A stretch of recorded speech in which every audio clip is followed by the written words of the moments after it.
오늘 우리에게 주신 하나님 말씀 창세기 35장 1절에서 5절 말씀 봅니다.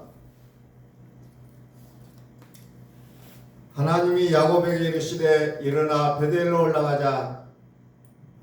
거기 거주하며 네가 네 형 에서의 낯을 피하여 도망하던 때에 내게 나타났던 하나님께 거기서 제단을 쌓으라 하시니라.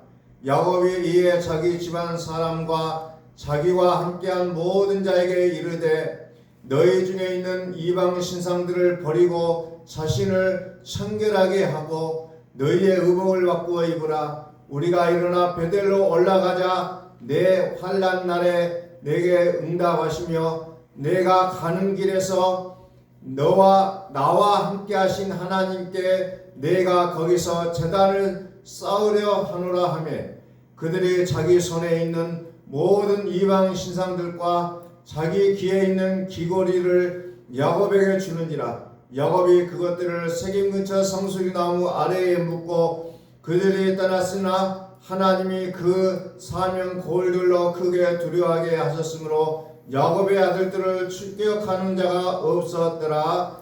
아멘. 우리 한번 선포합니다. 하나님은 살아계십니다. 하나님은 살아계십니다.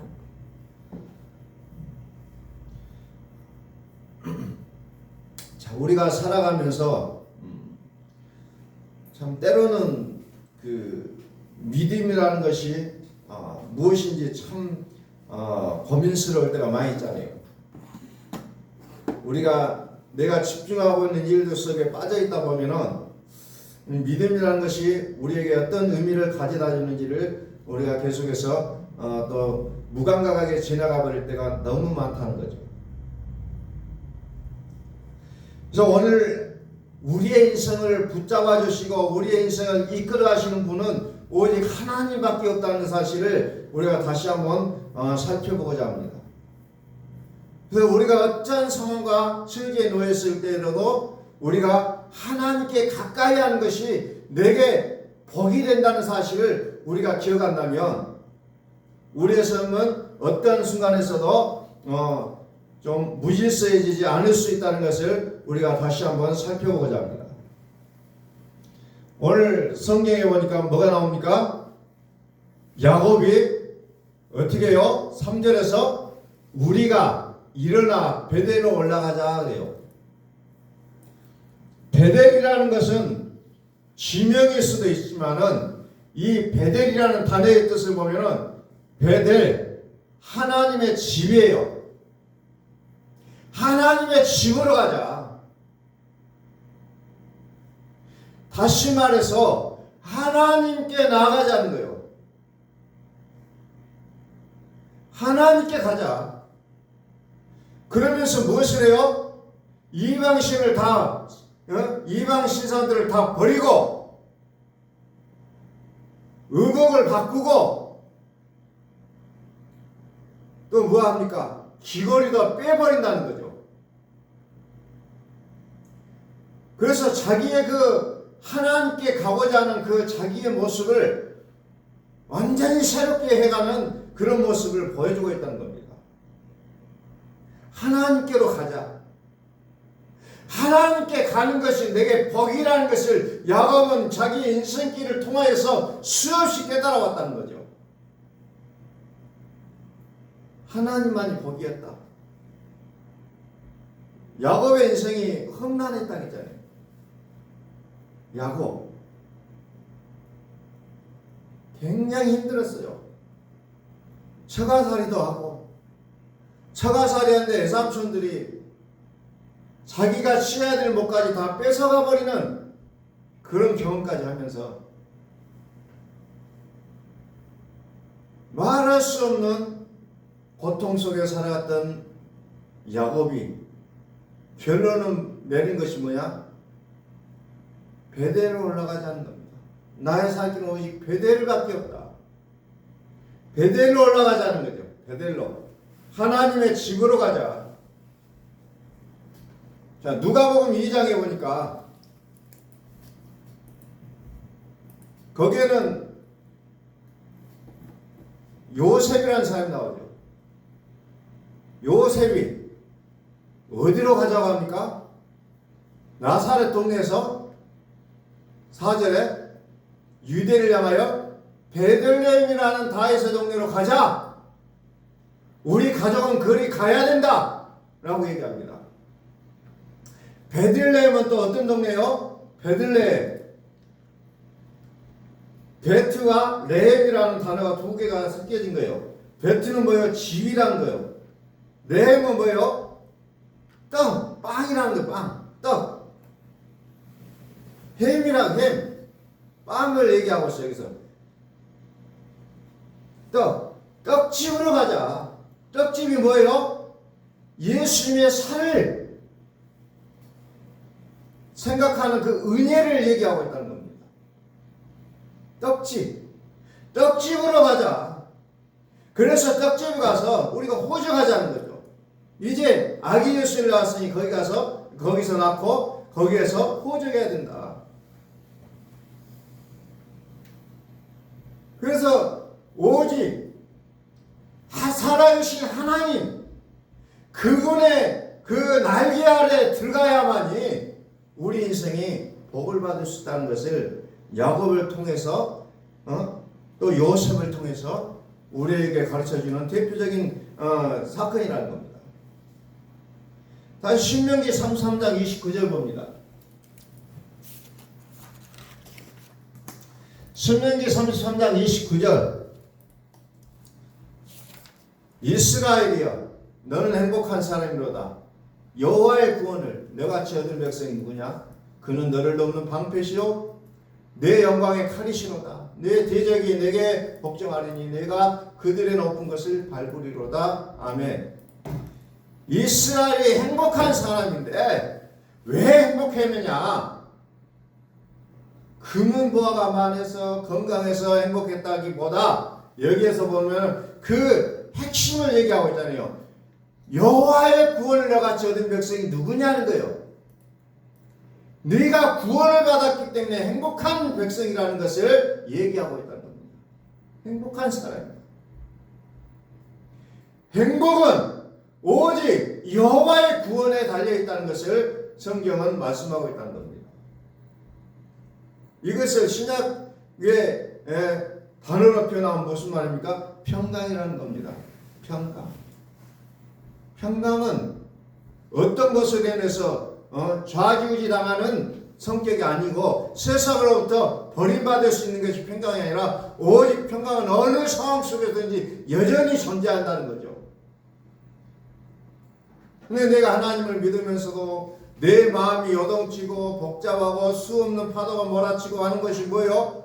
결국은 나의 그 구원의 초석이 무엇인지를 우리가 잊어버리기 때문에 그렇다는 겁니다. 여호와의 구원을 너같이 얻은 백성이 누구냐? 여호와의 구원. 구원이 뭐라겠어요? 구원은 소테리아라 했잖아요. 그럼 구주는 뭐예요? 소테르라는 거죠. 소테르라는 말 속에서 구주, 구원자, 그리스도라는 말이 이제 또 거기에서 나온 말이 구원이라는 소테리아라는 단어가 나오게 됐다는 겁니다. 소테리아.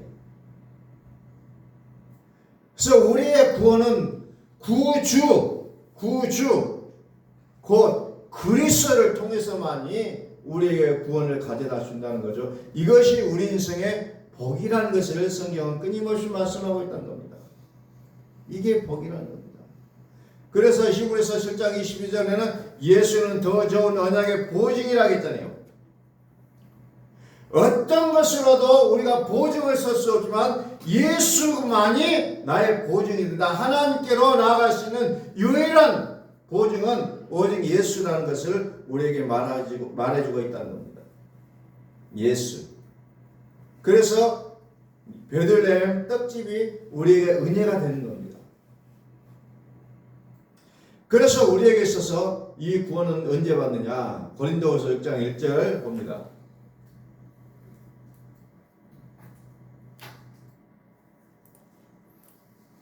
우리가 하나님과 함께 말하는 자로서 너희를 권하노니 하나님의 은혜를 헛되이 받지 말라. 가라사대 이르시되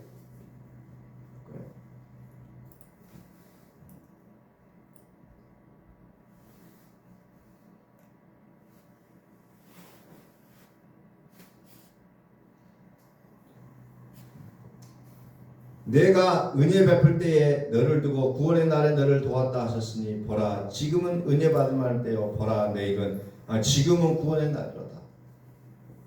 성경에서 수없이 강조하고 있는 것 중에 하나가 지금입니다. 지금 은혜 받을 때지 내가 다음에라는 거 없어요. 나중이라는 말은 없다는 거죠. 성경에서 지금이야 지금. 지금이라는 겁니다. 하나님 은혜를 지금 받는 거지 나중에가 없다는 거예요. 오늘 저와 여러분들이 하나님의 은혜의 복을 받으시려면 지금 받으시라는 겁니다.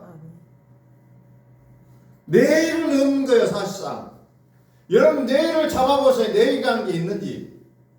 내일이라고 알고 오늘 하룻밤을 지나고 나면 그게 뭡니까? 오늘이 돼버리는 거잖아요.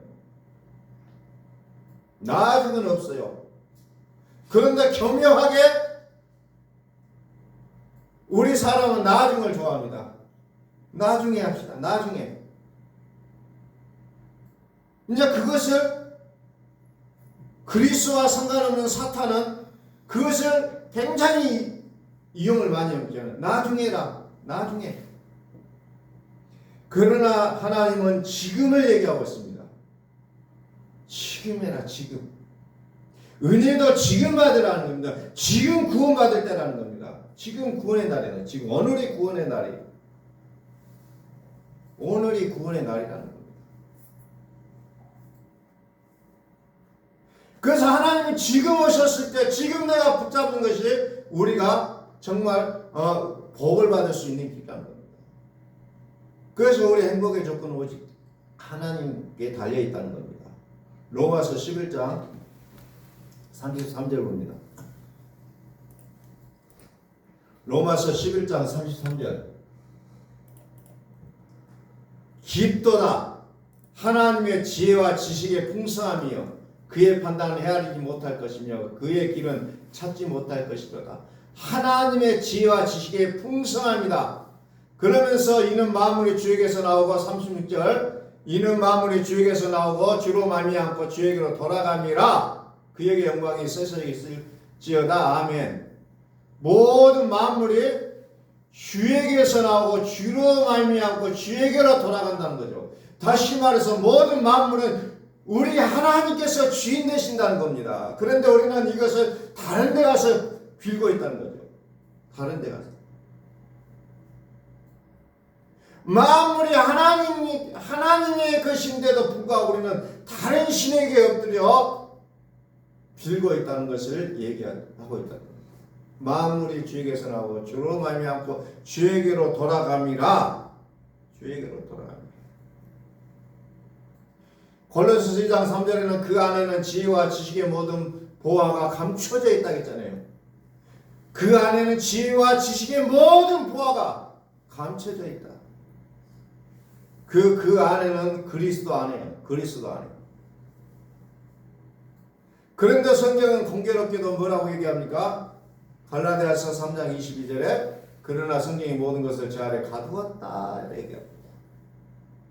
이 모든 것이 보이지 않게 제 아래 가둬놔 버렸다는 거죠. 그래서 우리가 자꾸 헷갈린다는 겁니다. 자꾸 헷갈려요. 모든 것을 제 아래 가둬놨다는 거죠. 그래서 우리는 복을 받으려면 무엇을 합니까? 이 죄를 없애버려야만이 우리가 복을 받을 수가 있다는 겁니다. 그런데 그 죄를 어떻게 없앱니까? 오직 예수 그리스도를 통하여서만 우리의 구주 소테르를 통하여서 우리가 소테리아가 된다는 거죠. 구주가 우리의 구주 그리스도 그분을 통해서만이 우리가 구원을 받게 되면 이 모든 것을 그래서 예수 그리스도를 믿음으로 말미암는 약속을 믿는 자들에게 준다고 했잖아요. 믿는 자들에게.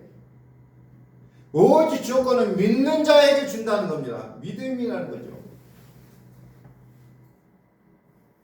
그래서 로마서 4장에는 심지어 뭐라고 합니까? 4장 5절. 로마서 4장 5절에 일을 아니할지라도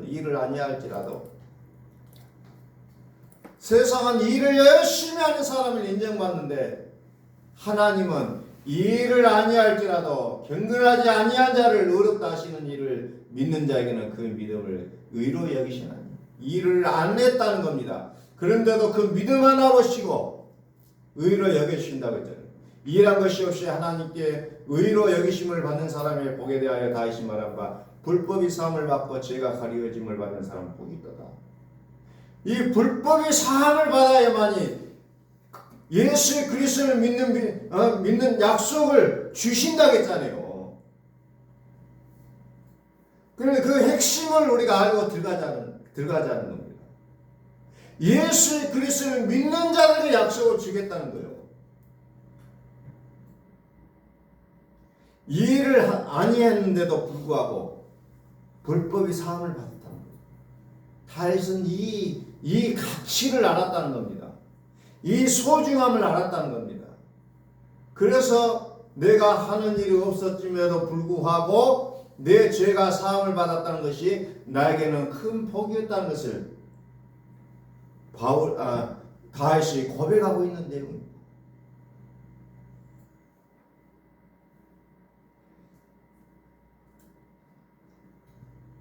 히브리서 9장 28절을 봅니다.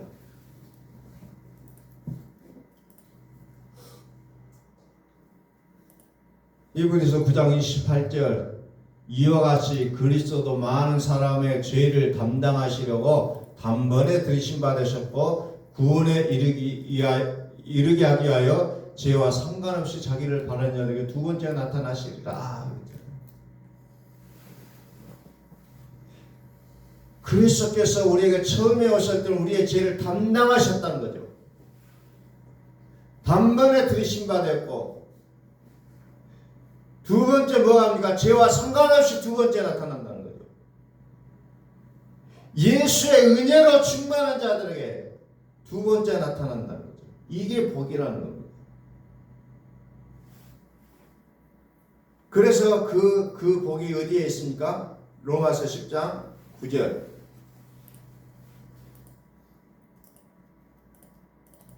내가 만일 내 입으로 예수를 주로 신하며 또 하나님께서 그를 죽은 자 가운데서 살리신 것을 내 마음에 믿으면 구원을 받으리라. 믿으면 구원을 받으리라. 입으로 예수를 주라고 시인해라. 우리가 입만 그냥 이 부분을 보고 입만 그냥 예수님을 주라고 고백하고 있어요. 입만. 근데 여기서 말하는 입으로 예수를 주로 신하라는 것은 나의 삶으로 주를 신하라는 겁니다. 나의 행동으로.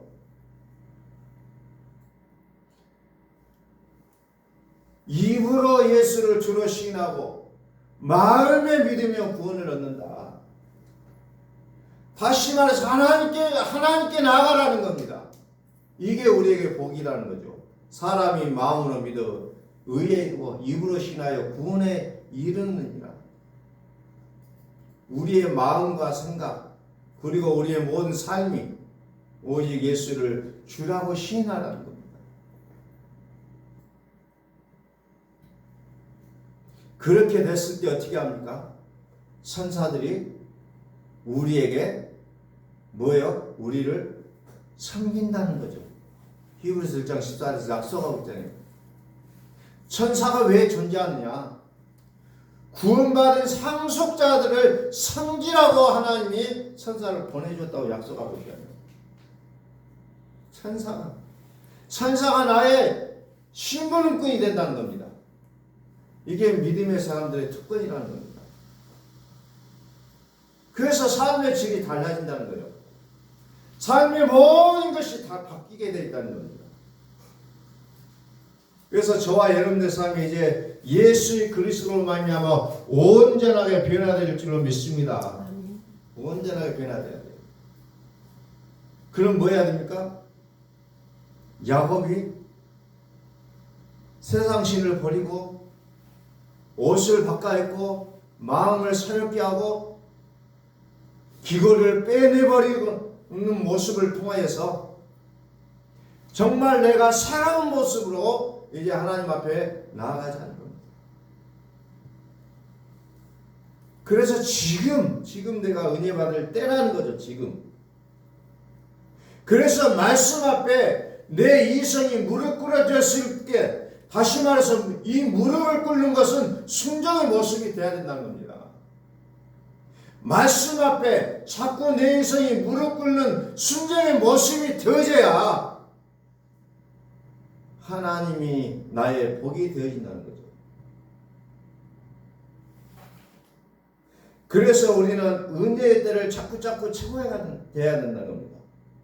그래서 하나님께서 가장 강조하고 있는 것 중에 하나가 뭡니까? 때가 참입니다. 때가 참여. 갈라디아서 4장 4절에 때가 참여. 하나님이 그 이름을 보내사 여자에게 나게 하시고 율법 아래에 나게 하신 것은 율법 아래에 있는 자들을 속량하시고 우리의 아들의 명분, 우리로 아들의 명분을 얻게 하려 하십니다. 그냥 하나님이 정하신 때가 있어요. 우리 마음대로 그 때를 바꿀 수 있는 게 아니에요. 우리가 금식하고 철학으로 한다고 해서 그 때를 바꿔놓는 게 아니라는 거예요. 하나님의 때가 있어요. 때가 참해. 아무리 우리가 성격이 급해도 하나님의 때를 우리가 기다려야 된다는 겁니다. 때가 참해. 하나님이 그 아들을 보내사 여자에게 나게 하시고 또 율법 아래 나게 하신 것은 율법 아래 있는 자를 속량하시고 율법 아래 나게 하신 것은 율법 아래 있는 자들도 구원하려고 한다는 거죠. 그래서 우리로 뭐합니까? 아들의 명분을 얻게 하라 하십니다. 아들의 명분을 얻게 하려 하십니다. 우리의 행복은 나의 생각과 나의 의지로 되어지는 것이 아니고 하나님의 뜻으로 되어진다는 거예요. 하나님의 뜻, 하나님의 열심, 나의 열심이 아니라 하나님의 열심으로 이 일들이 이루어진다는 겁니다.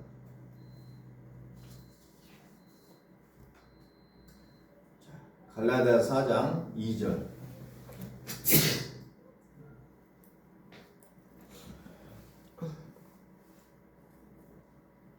3절 이와 같이 우리도 어렸을 때 이 세상의 초등학문에 있어서 종로로 다녔더니 우리는 믿음이 어렸을 때는 세상 것이 최고였어요.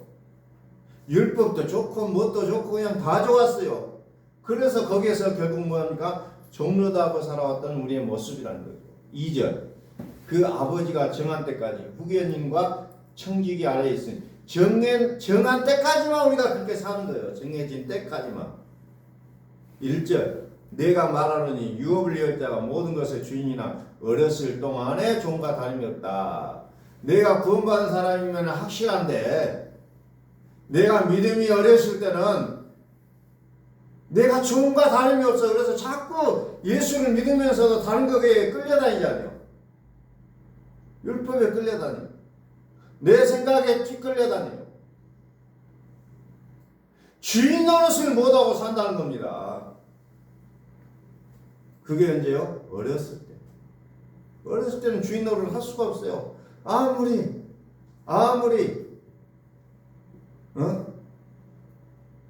왕이 될 사람일지라도 어렸을 때는 스승을 붙여놓고 스승의 말을 따르게 한다는 겁니다. 매도 때리고 해서 교육을 시키는 거예요.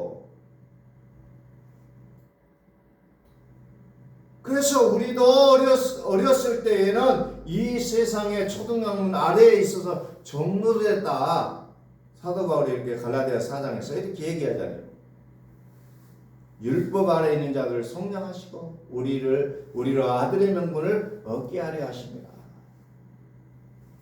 4장 7절 그러므로 내가 이후로는 종이 아니요 아들이니 아들이면 하나님으로 말미암아 유업을 받을 자니라. 이제 종이 아니라 아들이라는 것을 우리는 기억할 수 있기를 소원합니다. 아들이면 뭐합니까? 하나님으로 말미암아 유업을 받을 자라는 거죠. 아들은 유업을 받을 자요 세상에 질질 끌려다니는 자가 아니라 이제는 세상의 어떤 사고와 가치관을 벗어버리고 이제는 세상의 주인의 모습으로 살아갈 것을 얘기하고 있다는 겁니다. 9절 봅니다. 이제는 너희가 하나님을 알 뿐 아니라 더욱이 하나님이 아신 바 되었거늘 어찌하여 다시 약하고 천박한 초등학문으로 돌아가서 다시 그들에게 종로도 하려 하느냐. 너희가 날과 달과 절과 해를 삼가 지키니 내가 너희를 위하여 수고한 것이 헛될까 두려워하노라. 자꾸 초등학문으로 들어가서 예수를 믿는 사람들도 어때요? 달과 절과 해를 삼가 지킨다. 그래서 예수 믿는 사람도 옛날에 당군인가 그 교주였던 사람 예수 믿고 고백하는 말이 있어요. 교회 다니는 집사, 권사, 장로들도 와서 점을 그렇게도 많이 보더라. 여전히 초등학문으로 돌아가고 있다는 거예요. 그래서 지금도 보면은 제가 이제 많은 사람들 만나고 다녀보면은 교회를 다닌다고 하는데도 불구하고 어디 또 영한 데 없는가 찾아보러 다니는 사람들이 있더라는 거예요. 예. 나는 하나님으로만 갖고는 만족할 수 없더라. 그 자꾸 초등학문으로 돌아간다는 겁니다. 어떤 날은 선이 있으니까 이사를 못하고 어떤 날은 선이 너무 좋은 날이라 이사를 가고 뭐 이런 것들 다 이렇게 날짜를 받는다는 거죠. 예수를 믿으면서도 마찬가지로 그렇게 하는 사람들이 있다는 거예요. 아직도.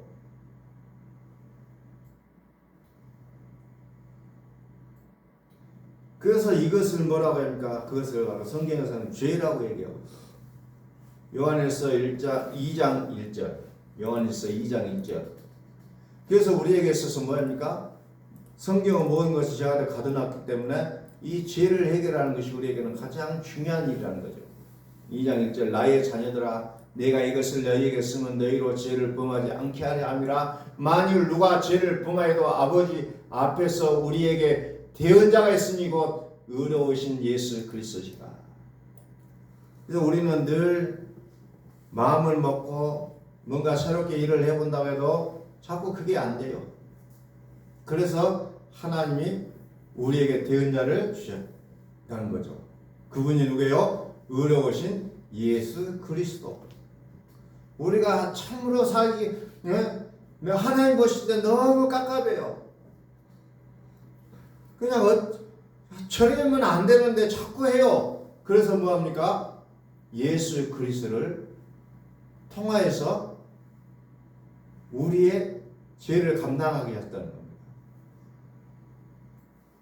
시편 73편 28절입니다.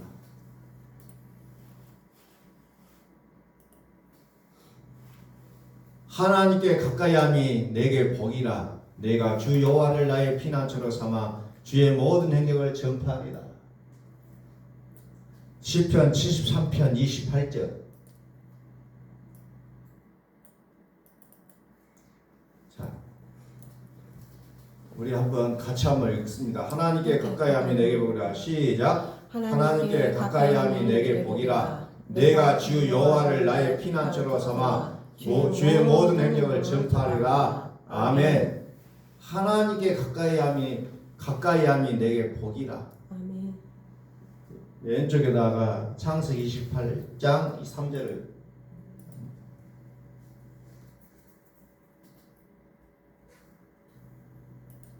28장 3절 우리 같이 읽습니다. 전능하신 하나님이 내게 복을 주시어 내가 생육하고 번성하게 하여 내가 여러 족속을 이루게 하시고 아멘. 하나님께 가까이함이 내게 복이라. 전능하신 하나님이 내게 복을 주시어 전능하신 하나님이 복을 주셨다는 거예요. 세상이 복을 주는 게 아니고 나의 열심히 했던 것이 복이 아니고 하나님이 내게 복을 주신다는 겁니다. 우리는 오늘 이 시간에 이것을 기억하고 돌아갔으면 좋겠습니다.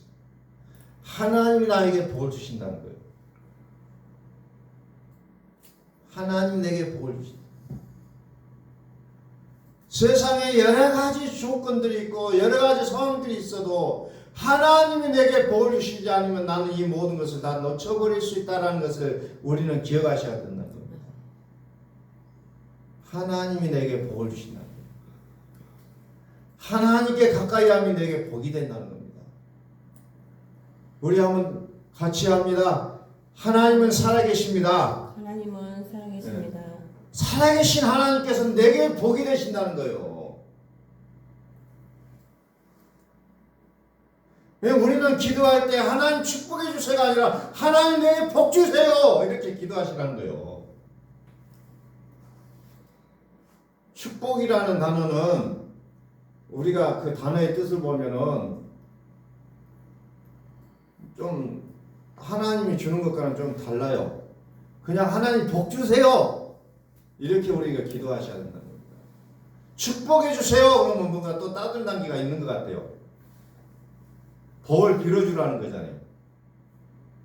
그러나 우리는 과감하게 하나님 축복해 주세요가 아니라 하나님 복 주세요 하고 우리는 기도하셔야 된다는 겁니다. 왜? 하나님이 복이기 때문에, 하나님이 복을 주시기 때문에 우리는 하나님 복 주세요 이렇게 얘기하셔야 된다는 거예요. 하나님 복 주세요. 하나님께 가까이 하면 내게 복이라. 그러니까 우리가 염려하지 말라는 거예요. 염려하지 말고 하나님을 신뢰하라. 하나님을 신뢰하라. 그러면 내가 복이 되겠다는 겁니다. 모든 우주의 주인이신 하나님이 복을 주시는데 자꾸 다른 게 엎드리려고 한다는 거죠. 돌에 엎드리고 남이 엎드리고 어떤 신상이 엎드리고 어떤 형상이 엎드리고 귀신에게 그것을 비고 하는 그런 모든 것들을 다 버리라는 거예요. 왜? 야곱이 그거 다 버렸잖아요. 버리라고 해서 버린 거예요. 그래서 우리의 삶이 하나님으로 말미암아 넉넉하게 복을 받으며 살아가는 우리의 삶이 되시기를 예수 그리스도의 이름으로 축원합니다. 아멘. 기도하겠습니다.